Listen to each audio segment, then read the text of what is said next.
Hey everyone, and welcome back to the Urbanist Lens. I'm Drew, and today I'm Andrea. we're going deep on a topic that's been on my mind a lot lately, Oh, especially after my little adventure this morning.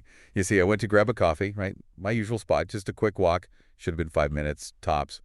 But nope, not today. Sidewalks all torn up, construction detours everywhere. oh It's like an no. obstacle course just to get my caffeine fix.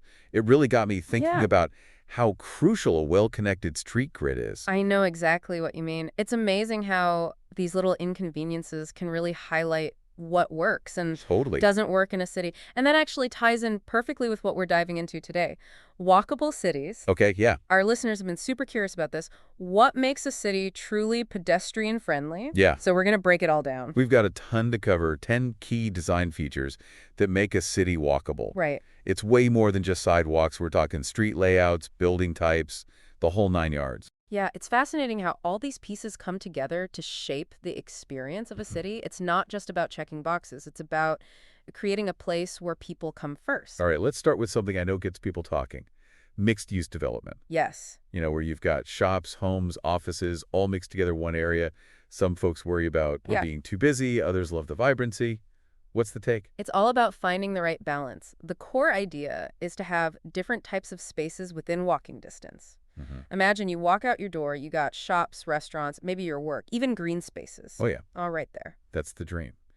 But how do you make that work without sacrificing that sense of peace and quiet Right. that people often want in their neighborhoods? It's about good design, not cramming everything in, but blending it thoughtfully. So think, you might have quiet residential streets, Okay. and then those lead to a main street with more hustle and bustle, shops, cafes, maybe even a park in the middle. Okay, so it's like pockets of different energy. Makes sense.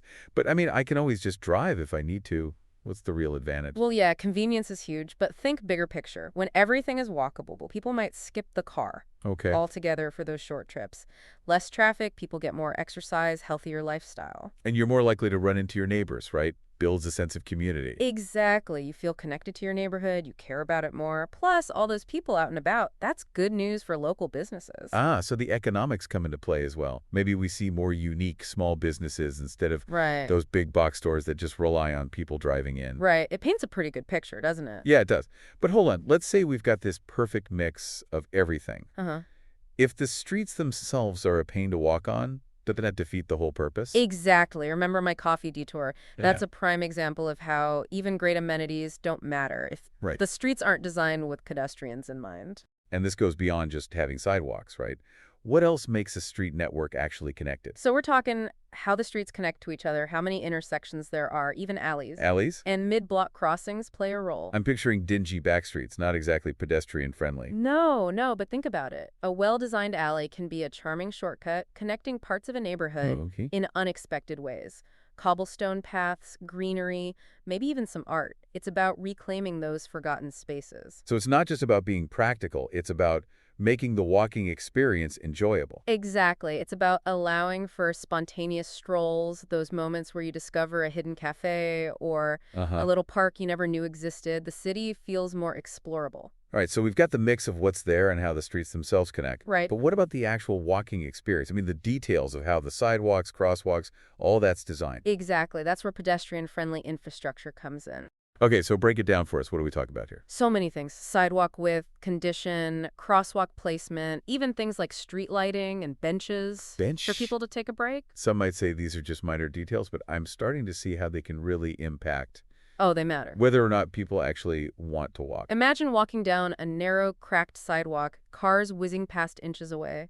Not exactly inviting. No, not at all. Wide sidewalks with room to walk side by side, clear crosswalks, trees for shade, these all make a difference. Okay, I'm picturing those tree-lined streets, wide sidewalks, raised crosswalks. It already sounds so much better. And imagine those crosswalks have countdown timers, so you're not rushing. It's about Weird. making pedestrians feel like a priority. Not an afterthought, like you were saying before. Exactly. Speaking of feeling good, have you ever noticed how some cities just feel nicer to walk in? Oh, yeah. And it's not just the practical stuff, right? Totally. I think about some of my favorite cities for walking, and they always have this charm. It's the tree-lined streets, the murals, those little parks where you can just take a break. Exactly. Greenery and aesthetics. It's not just about looking pretty, it's crucial Really. to how we experience a city. Trees provide shade, clean the air, make walking comfortable, especially on hot days. Right, right. I never really thought about trees actually regulating the temperature of a street. Oh, it's huge, especially with climate change and these urban heat islands we hear about. Okay. But it's more than just that. Greenery actually affects us psychologically, too. How so? Studies show that being surrounded by nature, it can reduce stress, improve your mood, even boost creativity. Wow, so it's not just about feeling good aesthetically. There are actual, like, mental and emotional benefits. Exactly. It's about engaging all our senses, making us feel connected to our surroundings. Okay. That extends to things like public art, interesting architecture, even the sounds of a city. So it's like creating this whole symphony of urban elements that come together. It is. Think about the difference between walking down a boring concrete corridor and scrolling through a vibrant street. Yeah. Filled with colorful murals, cafes, street musicians. One's just functional, the other's a celebration Yeah, no, I see the difference. of city life. All right, so we've got mixed use, connected streets, pedestrian-friendly design, and this sensory richness. What's next? Let's talk human-scaled design. Ooh, okay. Now this is where it gets interesting for me. We're getting into architecture, urban design. Right. But what exactly does human scale mean when we're talking about a city? It's about creating a space that feels right for people. Comfortable, relatable, not like you're dwarfed by these Oh, okay. giant skyscrapers and overwhelming infrastructure. Right, like you're a part of the city, not just passing through it. Exactly. And this comes from a few things. Building heights are a big one. Okay. In a human-scale city, buildings are usually 2 to 6 stories tall. So the streets aren't blocked by skyscrapers, Right. blocking out the sun and making those windy canyons. And that would make it more pleasant to walk around too, right? Not so windy and shadowy. Absolutely. It's all about creating a comfortable microclimate for people. But it's not just height, it's the relationship Right. between building height and street width, right? You want that balance so it feels welcoming but not claustrophobic. So it's like creating an outdoor room, almost. Exactly. And then you've got active facades. Active facades, what's that? Think about those ground floor spaces that are designed to engage people. Transparent windows so you can Okay. see the activity inside, storefronts that extend out onto the sidewalk, cafes with outdoor seating. I love those. They make the street feel more alive, less like just a path to get from A to B. Right. And if you can see what's happening inside buildings, it's safer too. More eyes on the street, as they say. Ah, so it's about that feeling of safety and connection you were talking about earlier. It is. Blurring those lines between public and private, creating a more inviting environment. Okay, so we've got this human-scale design. Comfortable, engaging, safe. But what about accessibility? How do we make Yeah. sure that everyone, regardless of their visible abilities, can enjoy these walkable cities? Such a crucial point. A truly walkable city is a city for everyone. And that means going beyond Okay, just wide sidewalks and curb cuts. so what else do we need to consider? It's about those universal accessibility standards. So we're talking curb ramps for wheelchairs, Uh-huh. tactile paving for people with visual impairments, audible crossing signals. I can see how those would make a huge difference. It's about removing those barriers so everyone can Right. move around freely and safely. Exactly. But it's more than the physical stuff, too. It's about a culture of awareness and inclusivity. Educating drivers, Okay? making sure businesses are accessible as a community that's supportive. It's about designing a city that works for everyone, no matter what. Exactly. It makes society more equitable and just for all. Okay, we've got human-scale design, accessibility. Now, how do we design cities that really encourage people Right. to interact and connect, to build that sense of community we keep talking about? This is where active public spaces come in. Okay, give me an example. Think plazas, markets, parks, waterfront promenades, those spaces that draw people in and make a city feel alive. Oh yeah, I get it. Places where people can gather, relax, socialize. Exactly, and they should be designed to be accessible and welcoming for pedestrians. So you're not just passing through, you're encouraged to spend time there. And wouldn't that also encourage people Right. to get out and about more, be more active? Absolutely. It's about blurring the lines between indoor and outdoor spaces, encouraging people to explore. It's like the city becomes an extension of your living room, a place to connect with your neighbors and enjoy life. Exactly. And these public spaces, they don't just benefit individuals, they foster a sense of community. Yeah. They're places to meet your neighbors, connect with people who share your interests. It's about creating those shared experiences that make city life so special. It is. A walkable city with vibrant public spaces is a city full of life, energy, and community. All right, so public spaces are like the glue that holds a walkable city together, bringing people together and creating these shared Yes. experiences. What else do we need to think about? Something that's super important these days. Sustainable and healthy urban design. Right, sustainability is on everyone's mind, and cities are really facing the challenges of climate change Yeah. and public health.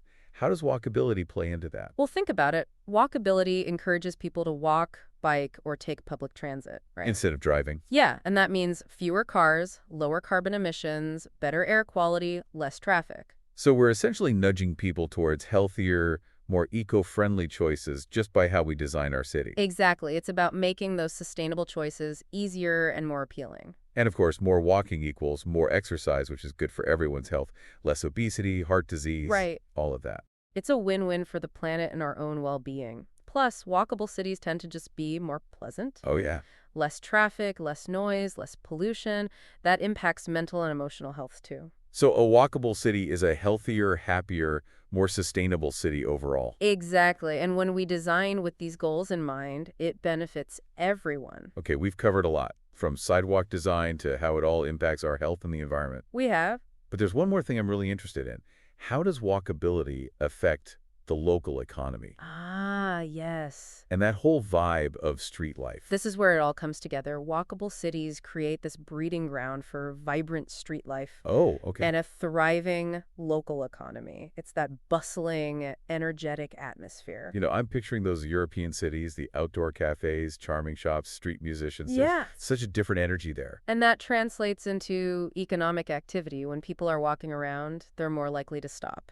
Okay. Explore shops, try new places. Right, because when you're driving, you're just focused on getting where you're going. Walking lets you really experience it. Exactly. It It's- drives the local economy. Mhm. Walkable streets give small businesses a chance to shine because Right. they're more visible and accessible. It's like this positive feedback loop, right? Walkability brings people, which supports businesses, which makes it Exactly. even more appealing to walk around. And it leads to more diversity, too. You don't need those giant parking lots. So you get Yeah. more unique, independent spots, those businesses that give a place its character. You know, I'm already picturing myself walking down a tree-lined street, popping into those quirky shops, Right. grabbing a coffee at a cute little cafe. It just sounds like the ideal urban experience. It's that sense of discovery and delight, and it fosters a feeling of ownership and community pride.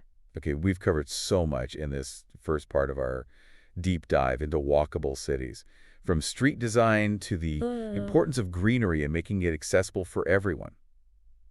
It's a lot to consider.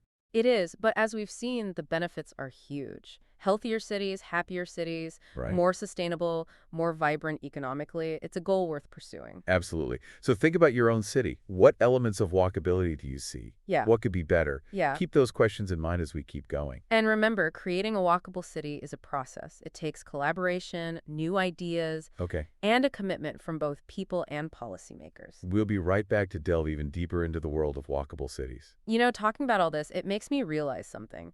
We often get caught up in the physical stuff. What do you mean? The sidewalks, the crosswalks, the buildings.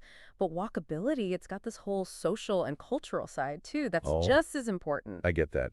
You can have the best streets in the world, but a city needs more than infrastructure to thrive. Think about it. When you're walking, you're just more present, right? You notice your neighbors. You might chat with someone new, stumble upon a local event. That's where the magic happens. So it's those little interactions, the chance encounters that really build a sense of community. Exactly. You're so isolated, but on foot, you're part of the street, you know? Exactly. Even those brief moments, they make you feel like you belong, like you're part of something bigger. Right, right. It's like those European cities we talked about, the plazas, those pedestrian streets. There's just this feeling Yes. that people are connected to their neighborhood. It's not just a feeling. There's actually research that shows walkable places encourage social interaction and community. Really? People know their neighbors, they go to local events, they feel more ownership over their public spaces. That's fascinating how urban design can actually influence how people interact with each other. It can. But I bet some people would say, well, walkable cities, that only works in those dense urban areas. That's a mish. Yeah, we often think of dense cities, but the principles apply anywhere. So even the suburbs could benefit. Of course, it's about that sense of place, of connection. You can create walkable pockets, even in sprawling suburbs. Okay. Mixed-use development, pedestrian-friendly design, those inviting public spaces. It's about making it easy and enjoyable to walk, even for short trips. So instead of automatically hopping in the car for every errand, you could walk or bike to a nearby shop or park. Exactly. It's about options, breaking free from that car-dependent mindset. And when you do that, Right. you create a community that's more livable, sustainable, connected for everyone. It's like this bigger picture shift towards a society that values people over cars, you know? It is, but we have to admit, this shift, it's not always easy, especially in cities designed around cars for decades. I'm thinking about those suburbs with winding roads, cul-de-sacs. Walking to the store feels like a trek. Right. It'd take a major overhaul to make those places truly walkable. New zoning laws, new infrastructure, and people would need to change how they think about it. It takes a change in mindset. Absolutely. Giving up parking spaces, reducing car lanes, those can be tough pills to swallow. Yeah, I imagine there'd be pushback from folks used to driving everywhere. There will be, but we've seen the benefits, right?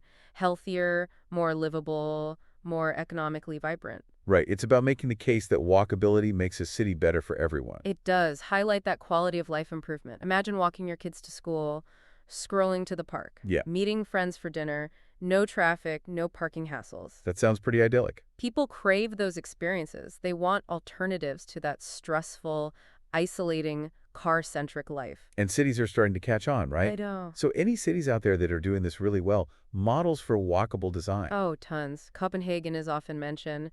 Big investment in bike lanes, pedestrian streets, I've heard about them. public transportation.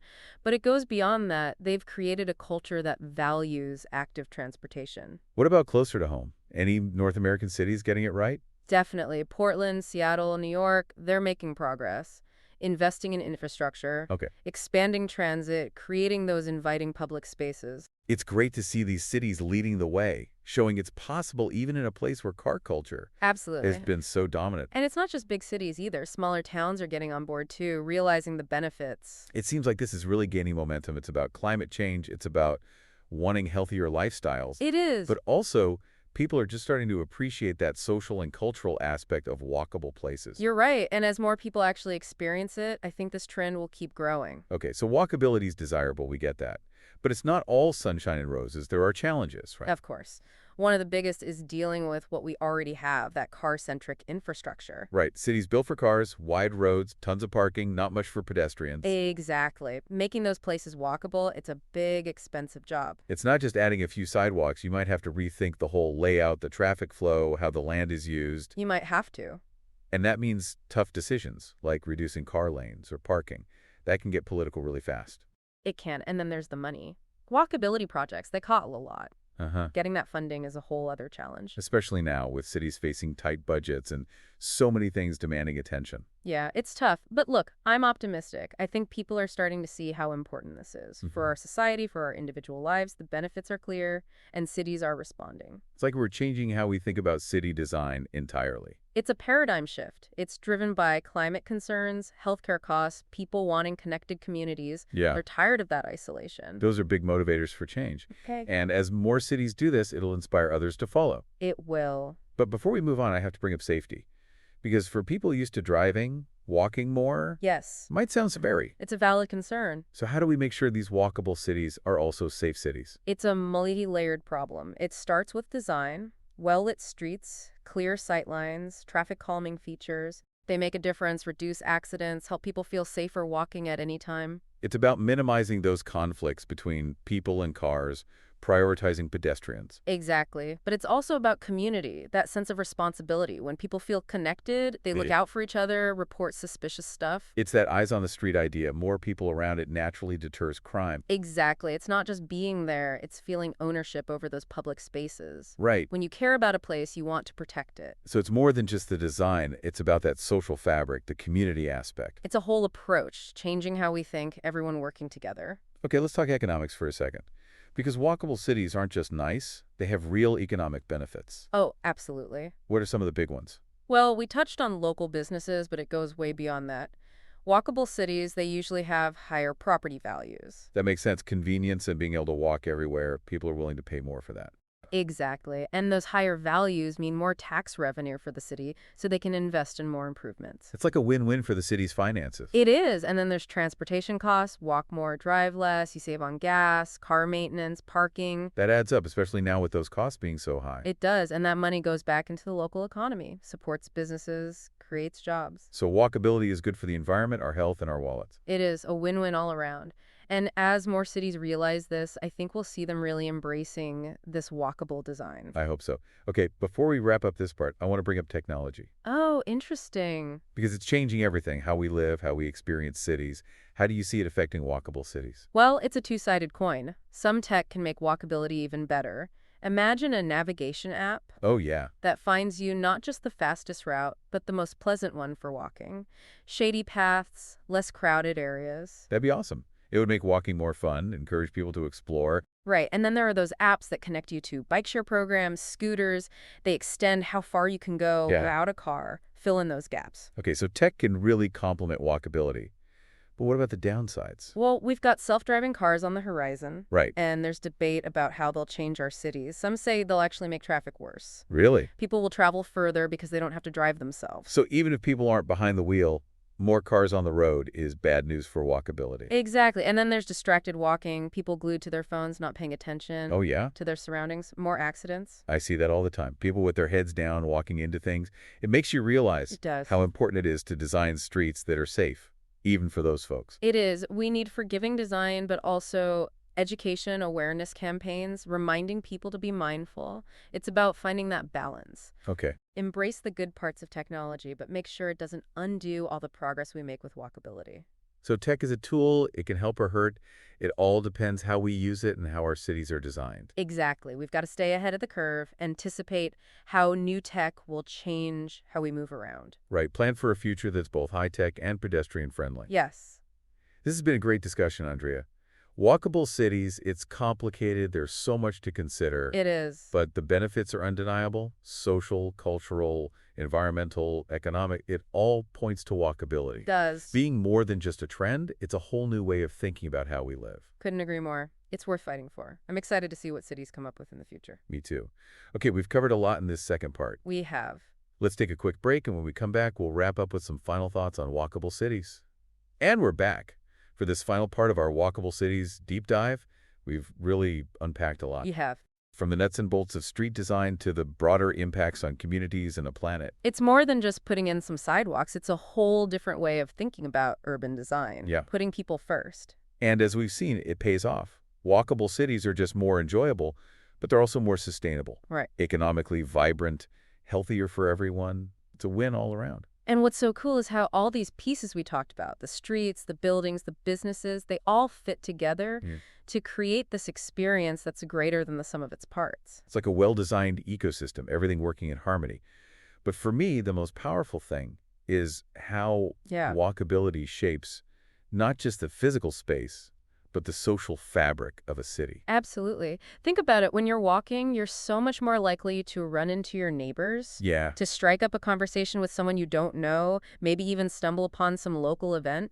Those little interactions just don't happen as much when everyone's stuck in their cars. It's those chance encounters, those little moments of serendipity that make a city feel truly alive and vibrant. They do. And when people feel connected to their community like that, they're going to care about it more, they'll invest in it. Absolutely. It leads to safer, stronger, more resilient neighborhoods. It creates this amazing positive feedback loop. And it all starts with simply choosing to walk.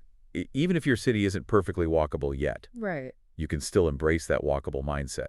Explore your neighborhood on foot, support those businesses that cater to pedestrians. I love that. It's about making those conscious choices, even if the built environment isn't quite there yet.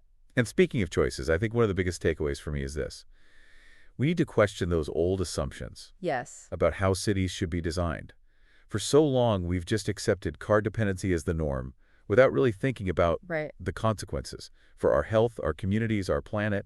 Walkability offers a completely different vision. A vision where cities are built for people, not just for cars. It's about taking back our streets, our public spaces, making them places for human connection, for enjoyment, for well-being. Exactly. And a truly walkable city, it has to be accessible to everyone, no matter their age, their ability, their income. That's such an important point. Walkability shouldn't be a luxury. It should be a basic right for all citizens. Absolutely. And as we try to build a more sustainable and equitable future, I think walkability is going to be more and more crucial. It's a movement that's gaining traction, and I'm really excited to see where it goes from here. Me too. So as we wrap up, I want to leave our listeners with a challenge. Take a walk in your own city today, Yeah. but do it with fresh eyes. Look for those elements we talked about, the wide sidewalks, the tree-lined streets, Right. the inviting public spaces, but also notice the areas where things could be better. Yes. Think about how your city could be more walkable, more enjoyable, more welcoming for everyone. Exactly. And most importantly, ask yourself, what can you do to help make that happen? It's a conversation we all need to be part of. Thanks for joining us on this deep dive into walkable cities. We hope it's given you some new insights Yes. and inspired you to think differently about your own urban environment. And to embrace the power of walking to transform our cities and our lives. Until next time, keep exploring.